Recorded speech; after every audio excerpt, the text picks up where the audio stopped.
Iesvētas mācības sākas 7. aprīlī, 7:00 vakarā, Rīgas Doma baznīcā.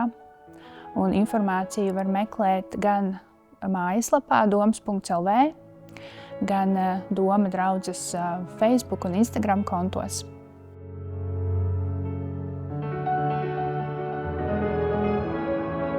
Es esmu Alise. Es Rīgas Doma draudzē esmu jau aptuveni 10 gadus.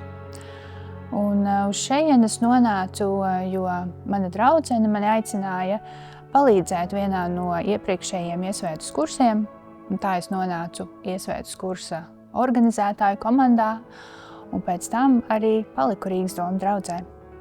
Iesvētas kursā ir 11 tikšanās reizes. Tās ir dažas otrdienu vakari, un arī svētdienas, kuras iesāks ar dievkalpojumu, kurā visi dalībnieki ir kopā aicināti piedalīties. Un pēc dievkalpojuma tad mēs tiekamies uz iesvētas kursa tikšanos, uz lekciju.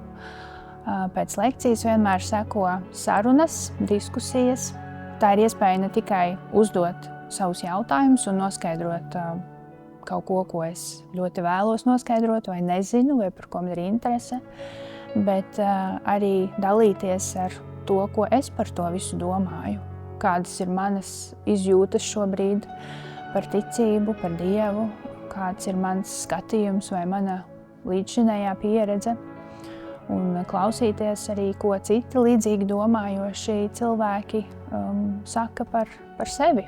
Visi ir mīļi gaidīti 7. aprīlī, 7:00 vakarā Rīgas Doma draudzē uz iesvētas kursa iesākumu.